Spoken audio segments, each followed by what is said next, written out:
What's happening, gang? It's your boy Retro back again with another reaction video. Yeah. Today we got another huge update. And now seeing on Fox News' The Fives, Judge Jeanine coming out absolutely furious, going off and attacking AOC for her behavior in this following clip, guys.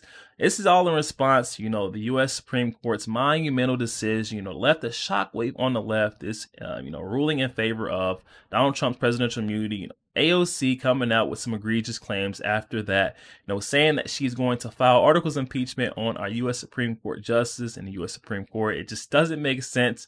And Judge Jeanine is coming here to bring her back to reality in this newest clip, guys. I'm excited to get into the clip to see exactly what Judge Jeanine's message to AOC is. So we're going to get straight to the clip. I'll get my thoughts on the back end, guys. So definitely stick around for the end so you guys get my thoughts on the back end. And also, YouTube, push this video out. Definitely stick around until the end, you guys. But let's get straight to the clips. Before we do that, make sure you guys hit that like button for me and also hit that subscribe button as we're on the road to the truth.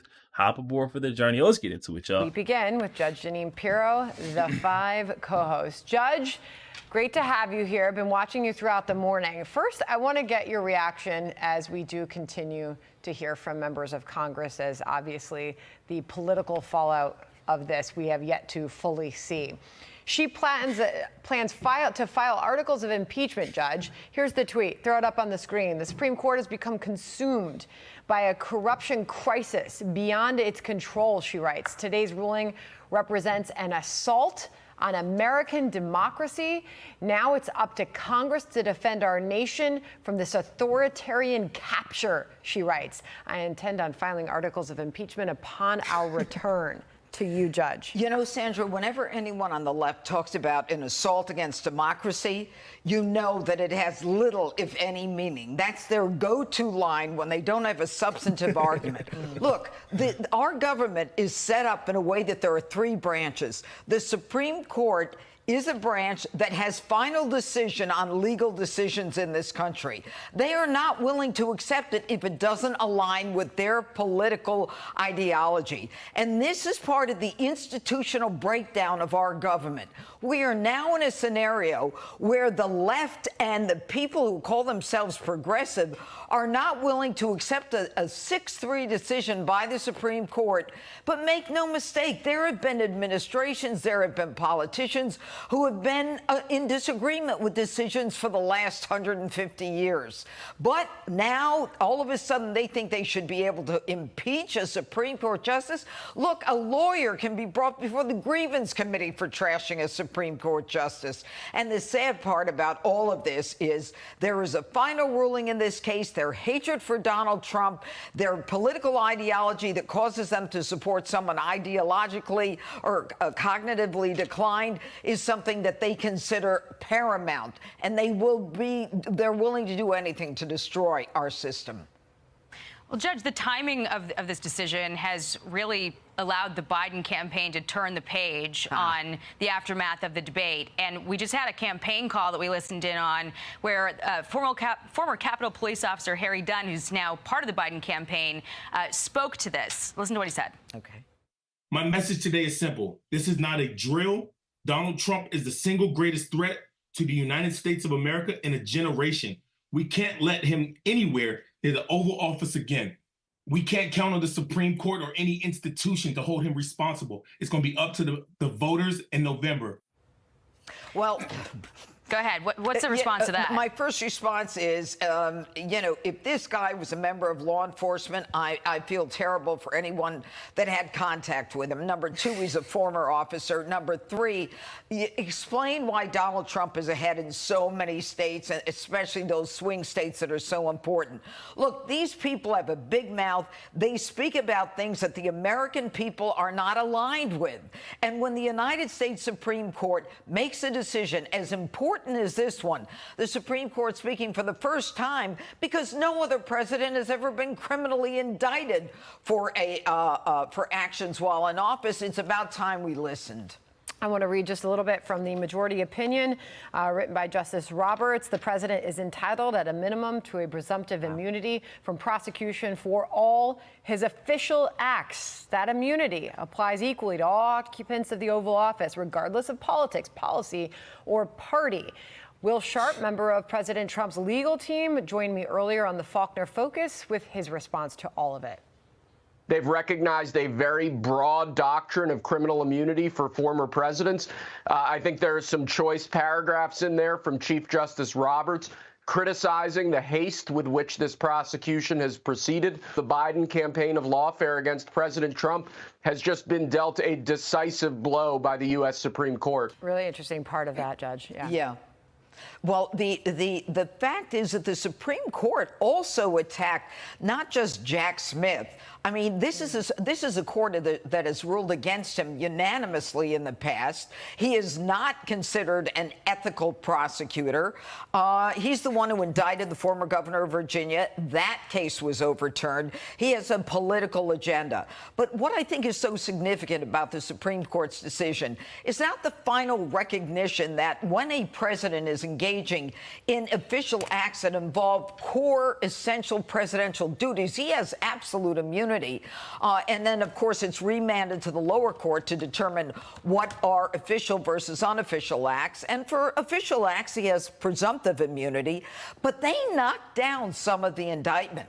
They knocked down some of the arguments that the president isn't entitled to speak to his vice president or to the attorney general because the president has exclusive jurisdiction and authority over those particular issues as they relate to the Department of Justice and crimes that are being prosecuted. The Supreme Court made it very clear that there are some parts of this that are protected by the core constitutional right of a president. And let me also say that a couple days ago, the Supreme Court rendered a decision kind of dumbing down some of the January 6 charges, saying that they were not supported. And now some of the lower courts have to look at not just the January 6 defendants, but Donald Trump as well, in terms of how the Supreme Court attacked that January 6 obstruction charge.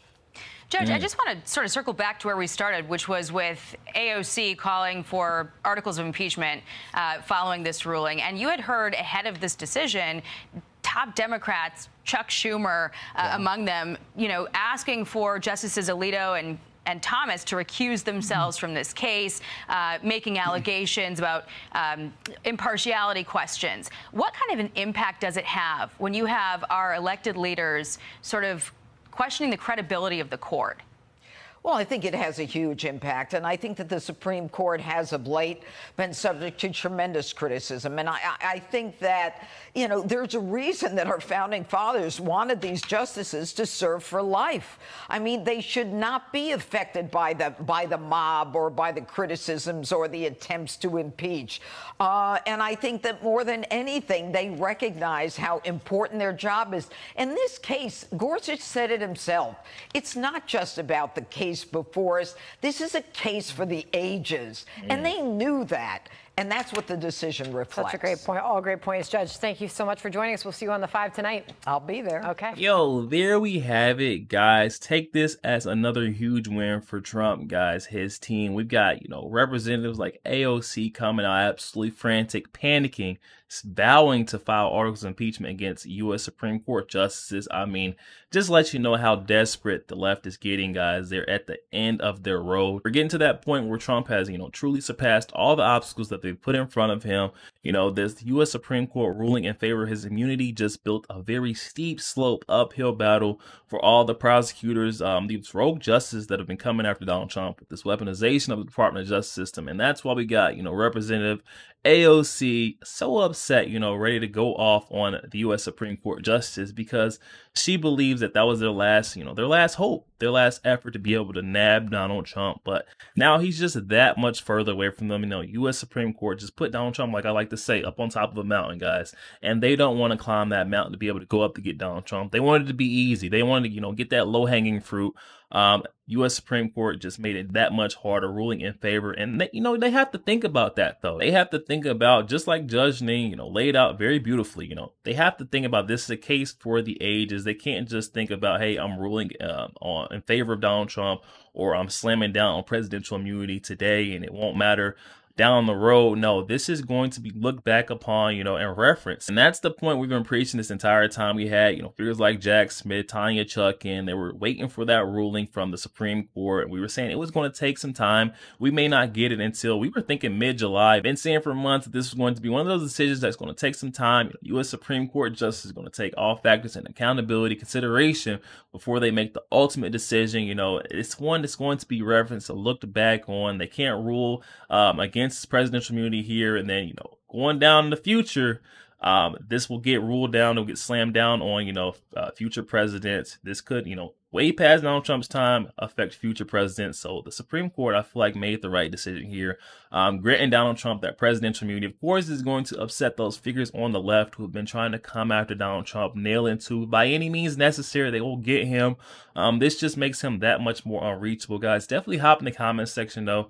Let me know your thoughts. We're seeing Judge Jeanine making some very valid points. You know, there's only one reason why they're coming after Donald Trump like this. It's because they flat out lost, and they know they've lost, guys. It's time for them to come out and, you know, admit that this was all a big charade, all political, guys. Definitely hop in the comment section and let me know your thoughts. Will they ever come out and say, you know, flat out they were just trying to get at Donald Trump for the political nature, to get him off that ballot, ultimately trying to keep him out of that seat in the White House later on this year, guys? Definitely let me know in the comment section below. Will they ever fess up? Also, make sure you guys hit that share button. Share this out to as many Facebook friends as possible, guys. Share the truth.